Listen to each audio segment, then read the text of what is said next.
biocompatibility surface point in there. The biocompatibility surface point is found on the sternum, just under the sternal notch, right in the middle of the sternum.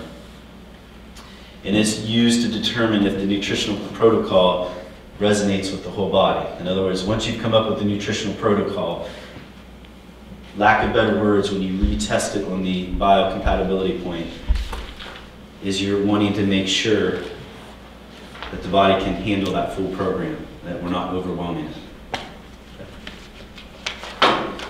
Take the protocol from each point that you came up with the nutritional protocol, and that's where you double check it at. It's your double check. Does that make sense? So let's start all over again. Come on back up, Gene.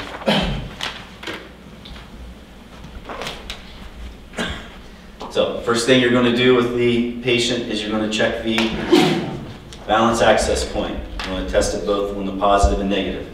If it is strong on both the positive and negative, we go to step 2. If it is weak on either the positive or negative, we are going to stop and figure out what will strengthen it. You can strengthen it by tapping on it. You can strengthen it by having them take 3 deep breaths. You can take 3 deep breaths with them. You can have them drink water. You can have them chew minerals. Once you get them strong on both the positive and negative, we're going to move to step 2. And step 2 will be, we will check the HPA axis on both the positive and negative. If it is strong on both the positive and negative, we do what? We move on to step 3. If it is weak on either the positive or negative, we are now going to pull out our nutritional devices, and we're going to test each one of them for that point to figure out which ones are going to strengthen it. Once we have determined a nutritional protocol that will strengthen them, we are going to double check it on the biocompatibility point. If when we check it on the biocompatibility point and it remains strong, that's the nutritional protocol for that point. If it becomes weak, let's say you have 2 devices and it's weak, then you just need to see which singular device will keep the biocompatibility point strong, and we just go with that. It's too much for them that day. All right, and then we go to step 3, which will be checking the master hormonal point, which is right in the middle of the nose on the bridge. And again, we will check that on the positive and negative. Thank you. So there you go. If they're dehydrated, will adding water, how they can hold water while you're testing the Biocompatibility point? Will that sometimes strengthen that? Sure. So you may not want to change your protocol, you may want to tell them they need to drink more water. Sure, and that's a good point. That's an advanced thing to do, absolutely. That's fine. Don't ever be sorry, that's a good point. They could be dehydrated and you want to check that out.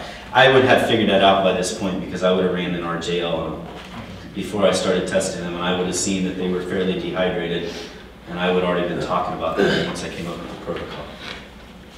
Okay.